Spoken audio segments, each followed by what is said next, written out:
Tak membaca belum hari ini. Jom ke perpustakaan. Tak rugi menambah ilmu. Burung terbang di awan biru singgah sebentar. Hai, kembali lagi kita dalam episod kedua podcast Saya Library pada hari ini. Jadi bersama saya, Daniel dan juga Farhan. okey, so hari ni Pak An, kita dah pejam celik. Baru je masuk tahun baru, tapi kita dah sedar dan tak sedar kita dah masuk nak menyambut bulan Ramadan. Ya. Kan? Pejam celik. Tak lama lagi. Kurang daripada 28 hari. Sampai insya-Allah. Oh, tak sampai. Betul. Okey, jadi untuk kita pada topik kita hari ni kita nak menceritakan tentang spiritual reset dan juga apa nama tu? Sekejap. Okey, spiritual reset dan juga rahsia puasa pada bulan Ramadan. Okey, kalau sama Pak An, bulan puasa selalunya teringat apa? Bulan puasa kalau saya personally bulan puasa saya teringat iftar.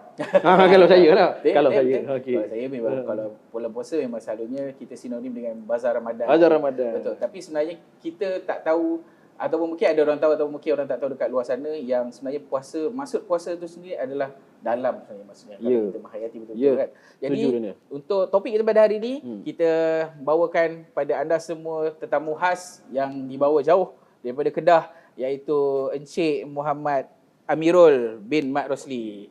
Assalamualaikum Ustaz. Assalamualaikum warahmatullahi wabarakatuh. Okey. Baik. Ustaz, sebelum kita nak masuk ke topik kita ni, boleh tak Ustaz cerita sikit daripada tetamu dekat luar sana ataupun penonton dekat luar sana tentang latar belakang Ustaz sendiri? Okey, baik. Bismillahirrahmanirrahim. Alhamdulillah wassalatu ala Rasulillah. Pertama sekali saya nak ucapkan terima kasih dahulu kepada Perbadanan Perpustakaan Awam Negeri Perak kerana sudi jemput saya untuk hadir sama-sama dalam podcast ni. Terima kasih juga kepada Daniel dan Pak An. Baik, saya kenalkan diri saya. Saya Muhammad Amirul bin Mat Rosli, daripada lahir asalnya daripada negeri Perak. Okey. Ya, di Lekir, Manjung, Perak. Lekir ke Lekior? Lekior lah. Okey. Kemudian saya menyambung pelajaran juga di Perak. Okey, saya daripada alumni daripada Sekolah Menengah Kebangsaan Batu 10 Lekir.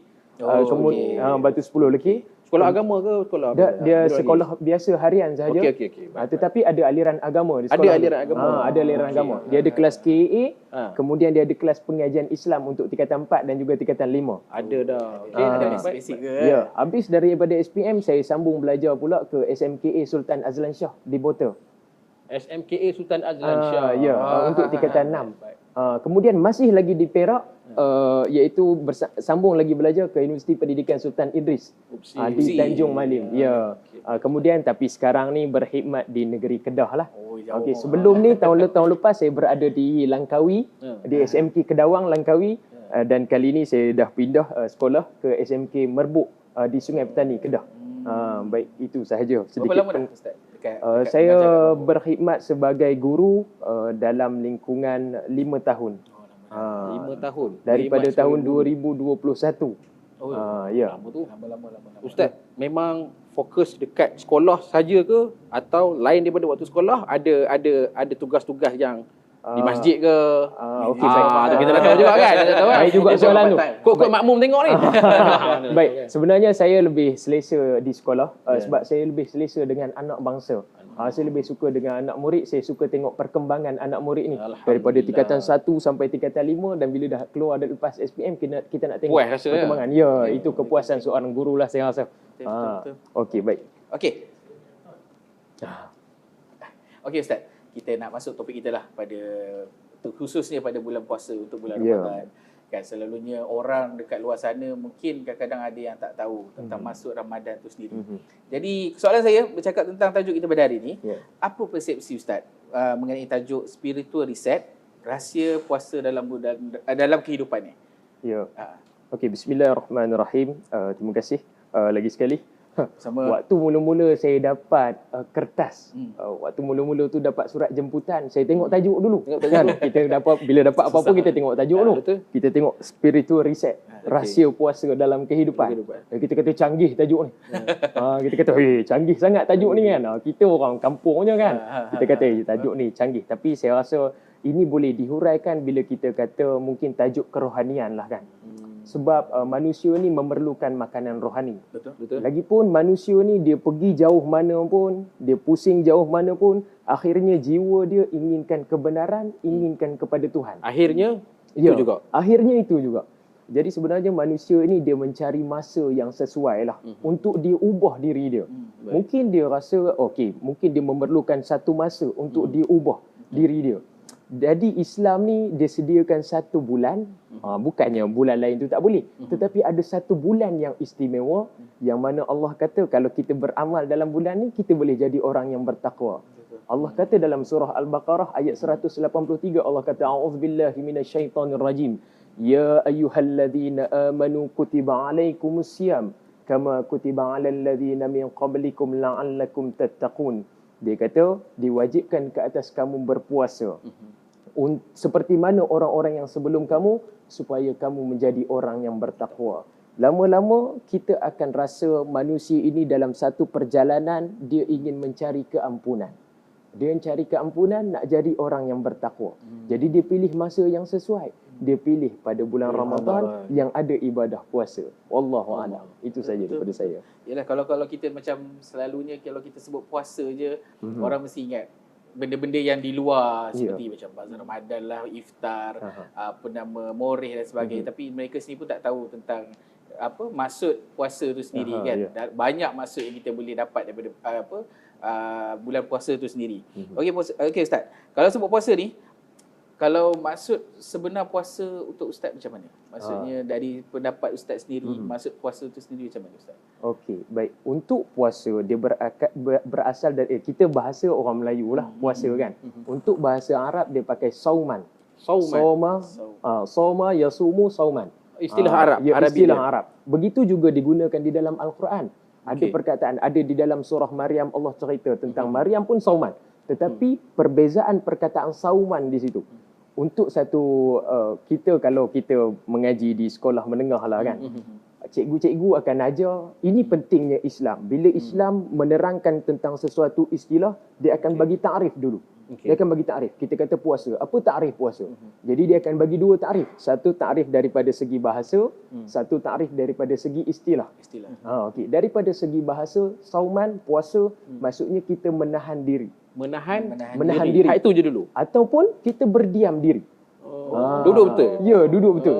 Tetapi daripada istilah syarak, bila kita kata puasa daripada istilah syarak, maksudnya kita tahan diri daripada perkara yang membatalkan puasa daripada terbit fajar sehingga terbenam matahari beserta dengan niat. Jadi sebenarnya puasa kan, sebenarnya lebih mudah kita kata puasa ni tak payah buat apa-apa kan. Apa benda pun tak boleh buat. Kan? Makan tak boleh. Minum tak boleh. Nak tidur lebih pun tak boleh. Kan? Ataupun kita kata nak bercakap lebih pun tak boleh. Kita takut makan sebab batal puasa. Kita takut minum sebab batalkan puasa. Tidur ataupun cakap lebih boleh mengurangkan pahala puasa. Sebenarnya puasa ini adalah satu ibadah yang istimewa lah. Sebab kalau solat kita kena sujud, kena rukuk, kena iktidal, kena berdiri. Ada rukun-rukunnya. Ada rukun-rukun dia. Berbanding dengan puasa, kita tak payah buat apa-apa. Dan puasa pun kita tak boleh nak riak. Kan? Kita tak boleh nak bangga diri, aku lebih puasa daripada hang. Kita tak boleh. Kalau sembahyang, solat contohnya, kita boleh Allahu Akbar. Kita sembahyang lama sikit, tengok ada pak mentua sebelah kan. Kita sembahyang lama sikit ya. Panjang sikit surah. Panjang sikit surah dia. Kita boleh. Tetapi untuk puasa, kita tak boleh berbangga. Kita tak boleh kata aku lebih puasa daripada hang. Melainkan kalau orang tanya, siapa hang diam je hari ni kan. Kita tanya, kenapa diam? Ini shaim, aku berpuasa. Itulah puasa. Sesungguhnya aku berpuasa. Memang ada disebut begitu. Kalau di beberapa keadaan yang memerlukan kita untuk bagi tahu, kita kena bagi tahu dia. Sebab Nabi ajar di dalam hadis, Nabi kata elakkan pergaduhan. Elakkan pergaduhan. Sebab apa elakkan pergaduhan? Kata ini shaim, aku berpuasa. War-warkan. Ya, war-warkan, bagi tahu aku puasa. Itu sebab aku tak mau cakap banyak dengan hang. Sebab akan merugikan pahala puasa aku. Itu sebenarnya puasa. Tahan diri daripada perkara yang membatalkan puasa, daripada terbit fajar hingga terbenam matahari. Kiranya bukannya sekadar tahan lapar dan dahaga saja, maksudnya lebih daripada tu. Ya, lebih lagi daripada tu. Ya. Dan ada pelbagai lagi amalan-amalan sebenarnya sewaktu bulan puasa. Kita tak tahan lapar dan dahaga saja. Ada macam-macam lagi amalan. Allah sediakan bulan bonus. bulan sekolah untuk kita. Betul rebut InsyaAllah. pahala tu Ustaz. Ya, baik. Bulan-bulan lain mungkin tak sama macam bulan Ramadan kan. Ya. Faham. Okey Ustaz, kita ke bahagian kedua, iaitu keistimewaan bulan Ramadan tu sendiri. Kan soalan saya, kalau dibandingkan dengan bulan lain, Ya. kan nak dibandingkan dengan bulan Ramadan, apa yang jadi Ramadan ini menjadikan satu bulan yang sangat special daripada bulan-bulan lain tu? Baik. Dari segi rohani, Daripada spesifiknya segi lah. kerohanian Ya, dia. betul. Baik. Jadi untuk kita ceritakan tentang keistimewaan bulan Ramadan ni, kita ambil dulu perkataan Ramadan. Macam saya cakap tadi, Islam ni bila dia nak terangkan apa-apa, dia terangkan tentang takrif dulu. Contohnya bulan Ramadan. Kenapa Allah pilih bulan Ramadan? Bukan bulan Muharram ke? Kenapa bulan Safar ke? Ya. Ini ibadat, jadi kita tak perlu tanya. Ini suka hati Allah lah. Dia yang menetapkan agama ni, dia yang letakkan. Ya. Bagaimana kita boleh duduk dalam bulan Ramadan untuk jadikan puasa. Baik, jadi kita pergi kepada takrif Ramadan tadi. Saya suka dengan tafsir Imam Al-Qurtubi. Imam Al-Qurtubi. Dia tulis tafsir, dia bila dia membahaskan tentang perkataan Ramadan, kan? Ramadan, dia menerangkan tentang perkataan tu, dia kata Ramadan ni ialah sesuatu yang panas dan hangat yang membakar. Ramadan. Ramadan Itu ni daripada Al-Qurtubi Ya. punya penjelasan. Ya, daripada Imam Al-Qurtubi. Dia kata Ramadan ini panas yang membakar. Kan? Imam Al-Qurtubi lagi dia tambah. Dia kata satu, panas mungkin panas cuaca lah. Okey. Yang kedua, panas sebab perut. Perut kita yang mana kita kekurangan air di bulan Ramadan. Jadi kita hangat perut kita. Tetapi kalau kita tengok di dalam hadis, Nabi juga mengatakan tentang perkataan Ramadan, iaitu panas. Apabila Nabi menerangkan tentang waktu solat duha, solat al-awabin, Rasulullah kata dalam hadis, dia kata Ramadatul Fisal. Dia kata sewaktu anak unta kepanasan. Anak unta kepanasan lah. Maksud perkataan Ramadan tu bermaksud panas. Tetapi kalau kita tengok cuaca kita di Malaysia, kita boleh kata sesuai lah kan. Dengan perkataan tu kita kata sesuai lah. Malaysia panas kan. Tetapi kalau orang Islam di luar Malaysia, kawasan yang sejuk contohnya, dia kata tak kena lah pula dengan tafsir ni. Jadi saya pilih lagi satu tafsir juga daripada Imam Al-Qurtubi, dan saya rasa ini lebih tepatlah untuk masyarakat kita amalkan apa yang dinamakan Ramadan ini. Al-Qurtubi kata di dalam tafsir dia juga, bila dia menerangkan maksud Ramadan, dia kata Ramadan ini panas, membakar, yang meleburkan dosa umat Islam. Meleburkan dosa umat Islam. Saya rasa itu tafsiran yang tepat. Sebab itu yang paling penting. Sebab bila waktu bulan Ramadan, kita mencari amalan. Selain daripada mencari amalan, kita juga mencari keampunan. Wasari'u ila maghfiratin min rabbikum. Dan berlumba-lumba kamu mencari keampunan daripada Tuhan kamu. Itu sebenarnya yang kita cari di dalam bulan Ramadan. Moga-moga Allah leburkan dosa kita, kurniakan kepada kita keampunan. Wallahu ta'ala. Bukanlah menahan lapar dan dahaga semata-mata. Ya, betul. Jelas. Banyak yang tafsir yang kalau orang luar sendiri pun kita tak tahu kan. Ya. Tapi bila ustaz terangkan tu, baru kita sendiri pun faham. Dan saya harap penonton-penonton kita kat luar sana pun boleh memahami juga kan maksud Ramadan tu sendiri, bukan sahaja menahan lapar dan dahaga, tapi banyak benda yang kita boleh pelajari juga kan. Okey. Jadi Puan, ada apa-apa? Okey. Masih lagi dalam konteks berpuasa Ramadan. Seperti yang ustaz kata tadi, dalam Islam ni dia mesti ada bermula dengan penakrifan daripada istilah dulu, bahasa dulu. Okey. Kita tak dapat tidak bercakap tentang Lailatul Qadar. Bulan Ramadan. Okey. Sebelum kita pergi lebih jauh, daripada istilahnya Lailatul Qadar, apakah itu Lailatul Qadar? Apa maksud dia dalam kerangka yang telah ditetapkan kalau ada daripada Al-Quran atau hadis dan sebagainya.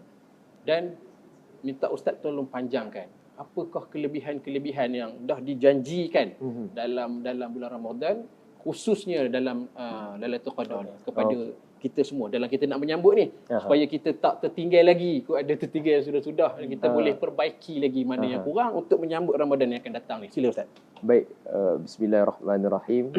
Terima kasih Pak An di atas soalan. Kebiasaannya untuk orang Islam memang sewaktu masuk ke dalam bulan Ramadan ada satu malam yang dinanti-nantikan, iaitu malam Al-Qadar. Selalunya orang Melayu sebut malam Lailatul Qadar. Dia dah jadi sebab Laila. Perkataan Laila itu ialah malam. Laila malam. Laila malam. Okay, maksudnya malam. Okay. Laila maksudnya malam. Okay. Maksud bila kita sebut malam Lailatul Qadar, kita sebut dua kali ya malam. Malam. Jadi bila kita sebut untuk bahasa Melayu kita sebut malam Al-Qadar lah. Malam Al-Qadar. Malam Al-Qadar ni istimewa sebab apa? Dalam Al-Quran ada surah istimewa untuk dia. Ada surah untuk dia. Iaitu surah Al-Qadar. Inna anzalnahu fi lailatul qadr.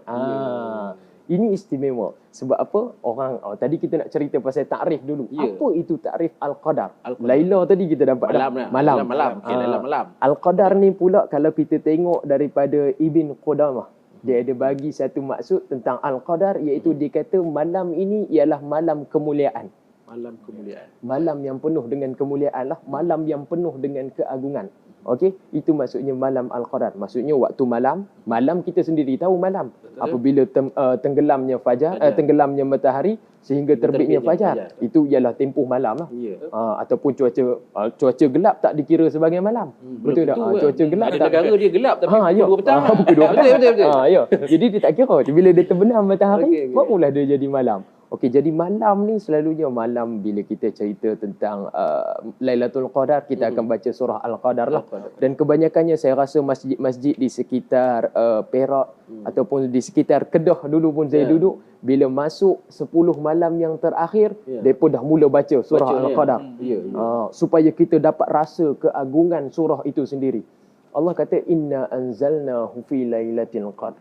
Sesungguhnya kami turunkan ia. Apa ia? Maksudnya Al-Quran. Sebab surah sebelum surah Al-Qadar ialah surah Al-Alaq. Iqra' bismi rabbikal ladzi khalaq. Itu surah sebelum tu. Jadi dia nak kata tentang kelebihan kami turunkan Al-Quran pada malam Al-Qadar. Itu keuntungan yang pertama. Maksudnya malam tu jadi malam yang special lah. Sepatutnya malam yang kita raikan lah. Lailatul Qadar. Baik. Kemudian Allah tanya wa ma adraka ma Lailatul Qadar. Ini ialah satu keunikan bahasa di dalam Al-Quran. Allah tanya kita, tapi tak semestinya kita nak kena jawab.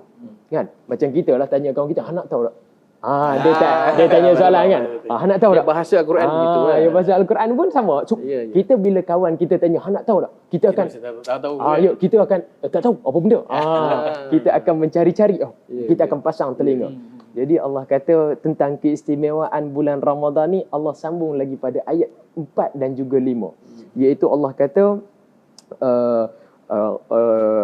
inna anzalnahu fi lailatul qadr wa ma adraka ma lailatul qadr lailatul qadri khairum min alfi syahr. Lebih baik daripada 1000 bulan. Dan juga malaikat pun turun pada sambungan ayat yang seterusnya. Malaikat turun, roh turun dengan izin Tuhannya, pergi mengaminkan doa-doa orang yang beribadat pada malam itu. Kita nak tahu tentang keistimewaan bulan Ramadan ataupun keistimewaan Lailatul Qadar, kita tengok tentang kisah Nabi. Nabi ni buat apa waktu bulan Ramadan? Apa yang Nabi buat? Kebanyakannya Nabi akan jadi lebih gembira bila masuk bulan Ramadan. Sebab apa? Salah satu sebab ulama berbincang tentang sirah Nabi. Nabi ni jadi lebih gembira, Nabi ni jadi lebih pemurah sebab tiap-tiap malam dia dapat bertadarus dengan Jibril. Itu sepenting bila waktu malam Lailatul Qadar, salah satu amalan dia ialah tadarus Al-Quran. Adakah tadarus yang kita amalkan sekarang ni bersabit dengan kisah?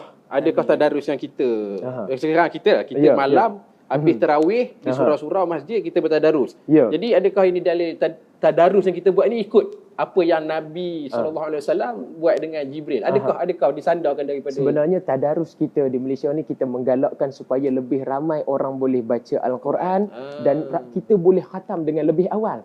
Kan? Jadi bila tadarus tu kita baca ramai-ramai. Jadi seorang satu muka pergi pindah kawan tu. Tapi untung baca tadarus ni walaupun kita tak baca kita dapat pahala. Duduk tepi kita dengar kita dapat pahala. Kita dapat pahala yang tu. Jadi tadarus ni ialah kadang-kadang kita tak mampu nak baca semua kan. Jadi kita minta bantuan, kita buat satu tim tadarus. Jadi dia dapat duduk saja dapat juga bahagian. Dapat juga bahagian insya-Allah. Okey, baik. Kemudian Allah juga kata tentang malam Lailatul Qadar ni ialah malam yang lebih baik daripada 1000 bulan. Kita 1000 berapa banyak je kita kata kan. 1000 ni ada ulama menafsirkan dia kata lebih kurang dalam 86 tahun lah. Oh lama lah. Umur kita pun tak sampai lagi 86 tahun. Tapi sebenarnya perkataan alfun, perkataan 1000 ni Allah gunakan di dalam Al-Quran nak menggambarkan banyak. Macam kita lah. Sekarang ni nombor paling banyak pun berapa je kita boleh kira kan. Trilion, boleh apa semua kan. Tetapi mungkin untuk kesesuaian masyarakat pada masa itu 1000 tu pun orang sebanyak dah dapat 1000. Sekarang ni kalau dapat 1000 rasanya penonton pun kalau dapat 1000 sehari pun boleh habis. Sehari pun boleh habis. Sampai kat penonton dia habis kat sini. Allah dia kata 1000 je. Tapi di dalam Al-Quran dia kata tentang maksud 1000 tu maksudnya banyak. Maksudnya banyak yang perlu kita dapatkan pada malam itu. Kemudian dalam ayat yang seterusnya macam mana saya kata tadi, malaikat Jibril turun untuk mengaminkan doa.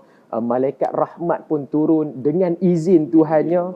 Kemudian nak cerita tentang malam ini, dia dapat keistimewaan kerana dia dapat ketenteraman, selamat, sejahtera sampai ke waktu fajar. Itu yang dia tutup ayat tu kan. Baik. Jadi itu sedikit sebanyak tentang keistimewaan dan juga takrif Lailatul Qadar insya-Allah. Baik. Ya, Pak Nai. Ustaz nak tanya, kalau orang selalunya makcik-makcik, mak-mak saya selalu cakap macam, oh, ni bulan gerhana apa kata pokok tunduk ni malam tadi ni Lailatul Qadar ni kan. Apa hari ni macam sejuk walaupun matahari terang bentang tapi rasa sejuk. Ni malam tadi Lailatul Qadar ni, betul ke Ustaz stigma yang selalunya digunakan oleh orang tua tu? Baik. Terima kasih. Ini soalan yang baik ya. Sebab kita kaitkan dengan masyarakat kita. Berkaitan dengan tanda-tanda berlakunya malam Lailatul Qadar, sebenarnya tiada hadis yang sabit lah. Tiada hadis yang sabit. Pokok tunduk ke, air beku ke, air beku, kubah tunduk, kubah tercabut ke. Tak ada. Sebenarnya ada yang sabit di dalam hadis Nabi bila ada para sahabat mengatakan tentang Lailatul Qadar ni, mereka nampak bulan seperti bentuk mangkuk. Bulan tu nampak seperti bentuk mangkuk. Tapi sebenarnya kalau kita fikir bulat macam mangkuk ke macam mangkuk lah. Macam mangkuk kan. Tapi kalau kita fikir daripada segi astronomi ataupun kalau kita tengok, memang hujung bulan, hujung bulan nak masuk bulan yang baru. Memang bulan jadi bulan sabit. Betul. Memang jadi bulan mangkuk. Jadi itu sabit lah. Jadi itu sesuai lah. Kemudian tetapi ada juga hadis yang mengatakan tentang tadi ada kata matahari tak panas kan. Ya betul, itu sabit daripada hadis. Sebab bila berlakunya Lailatul Qadar, esoknya matahari jadi pucat. Dia kata matahari jadi pucat. Maksudnya matahari itu mungkin cahayanya tidak memancar terlalu terik ya. Tapi sebenarnya sayang. Sebab apa sayang? Sebab Lailatul Qadarnya malam tadi. Malam tadi kan. Dapat tanda dah habis lah. Maksudnya dah habis. Kita tengok matahari pun tak sempat dah kita nak buat apa. Kita kata alah malam tadi rupanya. Rugi ya malam tadi. Itu sebab Allah rahsiakan tarikh ni. Allah rahsiakan tarikh ni supaya kita tercari-cari. Tak adalah kita tertumpu pada satu tarikh saja. 10 malam baru nak pulun. Ya. Sebenarnya memang betul. Itu betul. Untuk Lailatul Qadar ni memang 10 malam yang terakhir. Itu saya akan tanya Ustaz untuk persiapan dia. Okay. Sebab Nabi dia memang suruh cari Lailatul Qadar pada 10 malam yang terakhir. Cuma adalah para ulama dia himpun daripada hadis-hadis Nabi, dihimpun daripada hadis Nabi, dihimpun daripada amalan para sahabat. Contohnya Imam Asy-Syafi'i. Kita di Malaysia mengikut pegangan mazhab Asy-Syafi'i, dia kata untuk Lailatul Qadar berlaku pada 21, 23 ataupun 27 Ramadan. Ganjil lah. Pada malam yang ganjil, 10 malam yang terakhir. Tetapi ada juga para ulama yang kata bukan 27, dia kata. Ada yang bahkan hadis Nabi ada juga kata pada malam 17, 21 dan juga 23. Bahkan tapi sebenarnya untuk hadis yang lebih sahih lah. Hadis daripada riwayat daripada sahabat Nabi iaitu Muawiyah, dia kata pada malam akhir Ramadan, 10 malam terakhir Ramadan. Jadi kita berebut-rebut lah masing-masing, tinggal semua apa yang ada. Tapi kita pun berebut juga, memang betul. Kita berebut juga pada 10 akhir malam Ramadan. Ya, kita kalut pergi bazar raya. Bazar raya. Bazar raya kita pergi baju raya. Kita pun kalut juga. Kita pun kalut. Kita pun kalut hak tu lah. Sebenarnya bila 10 malam yang terakhir, kita spend masa kita. Itulah ujian kita juga 10 malam lah, itulah semua bendanya. Itulah semua benda time tu lah apa ni, baju ada promosi. Time tu sama juga, ibadah pun ada promosi juga malam tu. Betul. Tapi sebab kita tak nampak. Jadi kita tak ligat lah, kita tak carilah benda tu. Ujian kita lah. Itu ujian kita lah. Clue tu dah bagi dah 10 malam terakhir tu kan. Hari apa tu kita, kalau macam Ustaz cakap tadi, kalau kata ada hadis yang kata hari yang spesifik, takut nanti semua orang akan bertumpu dekat hari tu saja. Ya, hari lain tinggal. Jadi dia sebenarnya konsisten. Dia sebenarnya nak cari konsisten kita di dalam bulan Ramadan. Daripada awal-awal Ramadan kita memang dah buat perkara yang sama, ibadah yang sama, dan sampai ke akhir Ramadan kita masih mengekalkan momentum kita. Bahkan bila dah nak habis tu kita pecut lagi laju. Bukan pecut lagi laju macam semayang di Indonesia tu. 21 tu 7 minit je boleh habis. Sebenarnya itu bukan kemahuan di dalam agama lah. Dia maksudnya pecut ni kita lagi bersungguh-sungguh, kita lagi spend masa lagi banyak, bukan lagi sikit, lagi banyak masa untuk kita takarrub dengan Tuhan. InsyaAllah. Ya, Ustaz, Ustaz dah sebut tentang kelebihan, keistimewaan yang Allah sediakan khusus pada kita ni lah, umat Nabi Muhammad sallallahu alaihi wasallam, kita dapat Ramadan ni kan.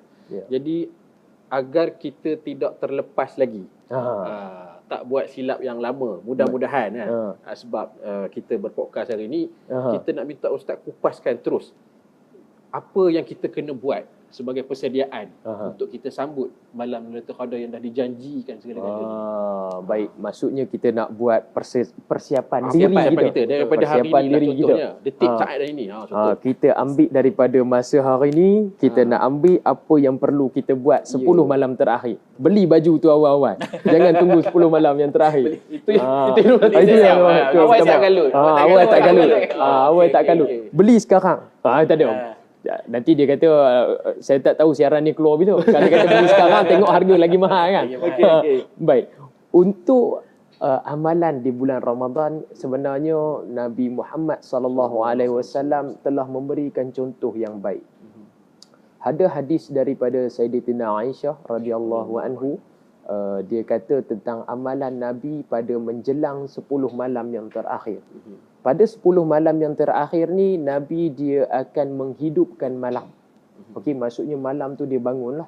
Okey, dia menghidupkan malam, kemudian dia akan mengejutkan ahli keluarga yang lain. Okey, dia kejutkan ahli keluarga yang lain, kemudian dia akan beramal bersungguh-sungguh, buat ibadat yang bersungguh-sungguh. Kemudian dalam hadis tu juga kata yang Nabi ni dia ketatkan ikatan kain sarung dia. Ulama berbeza pendapat. Ulama kata nak ketat kain sarung tu buat apa? Yang pertama ulama kata maksudnya Nabi memang bersungguh-sungguh lah. Sampai makan pun mungkin kurang. Pada malam tu puasa dah kurang dah makan. Malam pun kurang lagi makan untuk betul-betul beramal ibadat. Okey. Yang kedua ulama kata Nabi ketat kain sarung sebab untuk mengelakkan hubungan dengan isteri-isteri dia. Maksudnya dia jauhkanlah hubungan isteri. Fokus pada Tuhan pada malam itu. Dan juga para ulama kata Rasulullah ni bila menjelang masuk bulan Ramadan dia banyak buat amal ibadat. Lebih-lebih lagi pada 10 malam yang terakhir. Lebih banyak berbanding dengan malam-malam yang sebelumnya. Bahkan kita kadang-kadang kalau tak sempat lah. Kalau tak sempat. Kita duk rasa kadang-kadang kita mungkin letih, penat ke apa. Tapi saya ambil pendapat daripada Imam Ibn Rajab daripada mazhab Syafi'i. Dia kata sekurang-kurangnya jangan kita tinggal solat berjemaah Isyak dengan solat berjemaah waktu subuh. Dua tu jangan tinggal. Kalau berlaku Lailatul Qadar malam tu, kita akan dapat pahala. Sebab solat fardu Isyak berjemaah ni seumpama separuh malam. Pahala dia. Manakala solat subuh subuh berjemaah seperti satu malam. Jadi itu kalau kita dapat buat dua tu, kalau kita tak mampu lah, kalau kita kuat lagi bolehlah dengan tarawih kan. Kita tahu kita ada tarawih yang qiyam Ramadan. Kita boleh teruskan dengan perbuatan-perbuatan solat macam tu jemaah, fardu Isyak dan juga subuh. Terlepas tarawih pun tak rugi Ya, semua lah. tak adalah rugi. Buatnya malam tu berlaku, mudah-mudahan kita dapat. Tapi sembahyang lain pun jangan tinggal juga. Ada dengan Zuhur, asar, pula. maghrib pun ada Okey, juga. okey. Duk kalut nak buka kan. Okey, baik. Tetapi sewaktu bulan Ramadan ni kalau boleh kita banyakkan qiyamul lail lah. Salah satu qiyamul lail istimewa pada bulan Ramadan ni sebab dia ada solat tarawih. Okey. Solat tarawih tu pun qiyamul lail dah. Kan? Qiyamul Itu sebab Nabi kata dalam hadis, dia kata man qama Ramadan, sesiapa yang membangunkan Ramadan imanan wahtizaban, dengan penuh keimanan, dengan penuh rasa keampunan, ghufira lahu ma taqaddama bi dhanbi. Dia kata Allah akan ampunkan dosa kesemua yang telah lalu lah. Jadi salah satu yang penting ialah kita bangun solat malam untuk menjelang Lailatul Qadar ataupun 10 malam yang terakhir. Persediaan kita cuba untuk bangun di waktu malam. Untuk kita lakukan solat pada waktu malam. Mungkin pada bulan-bulan biasa kita tak biasa kan buat solat malam. Kita kata apa kepentingan solat malam ni? Rupa-rupanya di dalam Sunan Al-Tirmizi, hadis saya rasa daripada Tirmizi, dia kata hadis ni ialah hadis hasan sahih. Dia kata ada beberapa kepentingan kita solat di waktu malam. Yang pertama sekali, dia kata dia ialah amalan orang-orang yang soleh. Kita ni tuan-tuan dan puan-puan, jawatan, saya dapat jawatan cikgu, guru agama, ustaz, orang bagi. Orang bagi. Dapat jawatan contohnya pegawai perpustakaan pun orang bagi. Kita kena minta betul tak untuk jawatan ni. Kita kena pergi interview, kita kena pergi cakap, kita kena buat apa perkara-perkara yang penting, sediakan file untuk kita dapatkan jawatan ni. Tapi jawatan ni untuk berapa orang saja. Betul tak? Betul. Kita pergi interview ramai kan? Ramai Ini pergi interview. Ada kau panggil, ada 2 orang, ada seorang je kau panggil. Tetapi ada jawatan yang terbuka untuk semua umat Islam, iaitu menjadi hamba yang soleh. Ibadus salihin, untuk jadi hamba yang soleh. Jadi yang pertama nak jadi hamba yang soleh, amalan orang soleh tadi ialah bangun dan solat di waktu malam. Bukan bangun tengok bola. Kita bangun tengok bola. Kita bangun tengok bola di mamak kan. Itu tak payah alam. Itu tak payah alam, tu bangun sendiri. Sebab saya ada satu perkataan yang mana untuk bangun di waktu malam ni, saya ada satu perkataan yang saya rasa amat terkesan untuk diri saya lah. Kan, untuk solat di waktu malam ni saya rasa ada satu perkataan yang terkesan pada diri saya. Dia kata contohnya kita ada kawan. Kita rapat dengan dia. Kan? Daripada sekolah rendah kita kawan sampai sekolah menengah. Lepas tu kita pun masuk sambung belajar, dia pun sambung belajar dan kerja, kemudian dia berkahwin. Dia kahwin, dia jemput. Tapi dia tak jemput kita. Kan kita pergi jumpa kawan, kau dapat kata jemputan daripada dapat. Aku tak dapat lah. Kita akan rasa kecil, betul tak? Betul. Jadi ada satu perkataan, dia kata sebenarnya solat malam ni ialah jemputan khas daripada Allah. Hanya orang tertentu saja yang dapat jemputan tu. Kalau kita dapat jemputan tu, kita akan rasa special. Special. Betul tak? Ini jemputan. Solat lain biasa dah. Bukan biasa, solat lain tu wajib. Subuh sampai isyak itu wajib. Tapi ada satu solat yang jemputan. Kita kadang-kadang boleh bangun tengok bola. Contohnya, boleh bangun, tak ada masalah. Tapi kalau nak bangun solat, Allah kata. Kan? Makna kata Ustaz, kalau sebagai persediaan kita nak menyambut, kita nak buat yang sebegitu rupa, dari sekarang ni kena mohon dah lah dengan Allah Ta'ala. Kena mohon. Ya Allah, tolong aku, mudahkan aku untuk, kena minta benda tu. Kena. Itu sebab salah satu amalan yang Nabi buat bila nak menjelang bulan Ramadan, dan juga ulama salaf pun buat. Dia kata 6 bulan selepas Ramadan, dia doa supaya Allah terima ibadat dia waktu Ramadan. Kemudian 6 bulan sebelum sampai Ramadan, dia doa dah supaya dia dimasukkan ke dalam bulan Ramadan. Maksudnya dia memang ready awal dah. Kan? Kita pun doa daripada bulan Rajab, kemudian Sya'ban. Allahumma barik lana fi Sya'ban wa ballighna Ramadan. Minta Allah masukkan, terima kita, sampaikan kita ke dalam bulan Ramadan. Itu antara persiapan yang sesuai lah untuk kita buat. Baik. Sebagai orang awam ni lah Ustaz kan. Kita kadang-kadang lupa lah. Kadang-kadang sudah sedar dah. Dah setengah puasa dah. Apa pun tak rasa lah. Tiba-tiba. Dia ada tak Ustaz kalau macam tips untuk kita macam mana nak bangun malam tu. Maksudnya ada ini saya selalu kaitkan dengan orang dulu sebab mak saya selalu kerap macam nak bangun pagi, kalau nak bangun solat malam kena apa?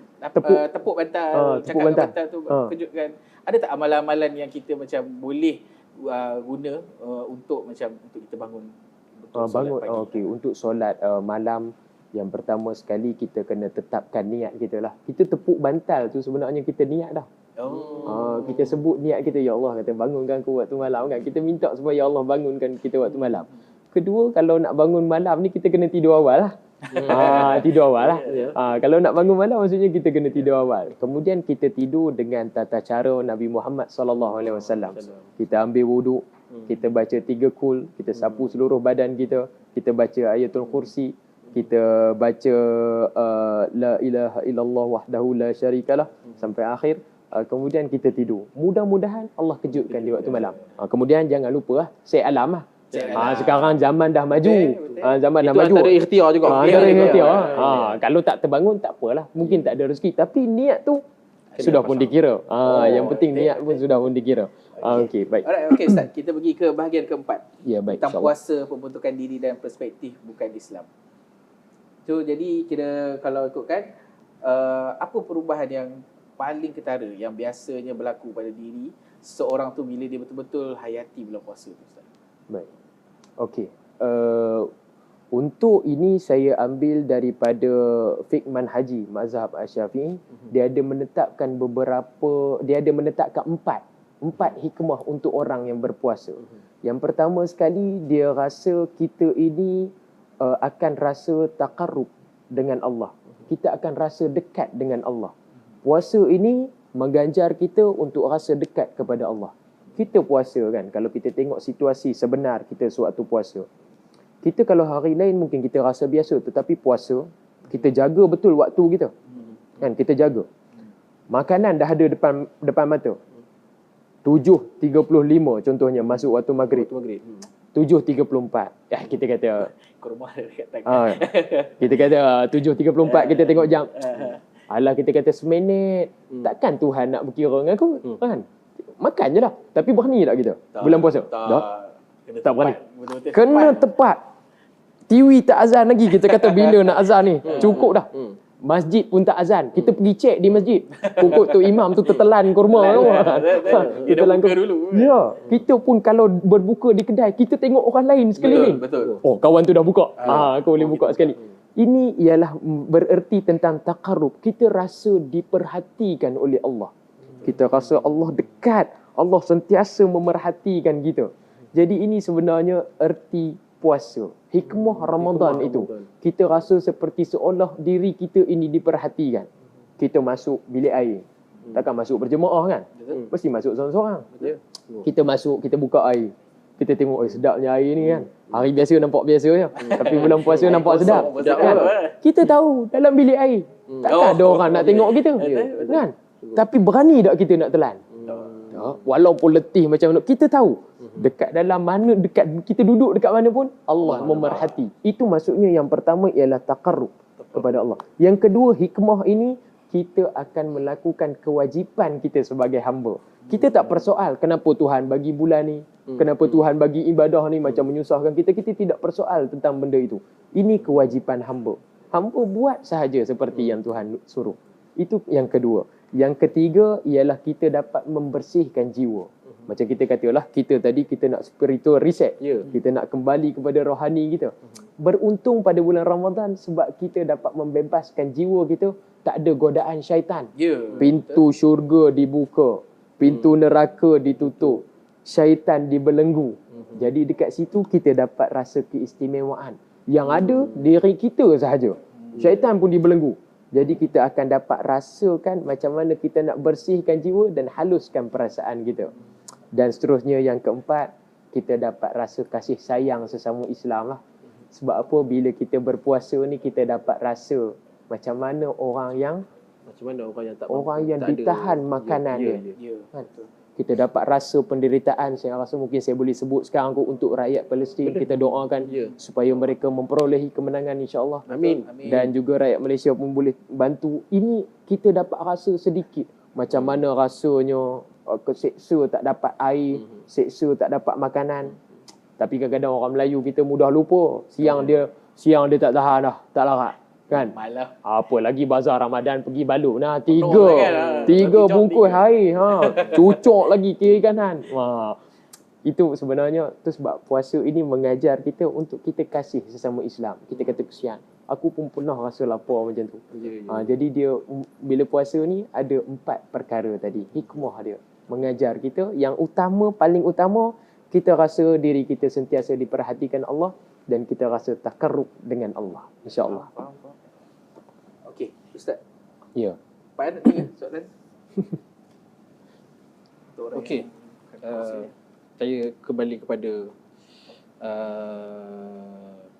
Lailatul Qadar tadilah. Balik. Ya. Okey. Dan secara umum pasal Ramadan lah. Ya. Dia dah jaga, dia dah faham makna, dia dah persiapkan diri, kan? Ya. Orang yang betul-betul hayati segala amalan dalam Ramadan, puasa dan sebagainya, kesan pada diri dia tu macam mana, Ustaz?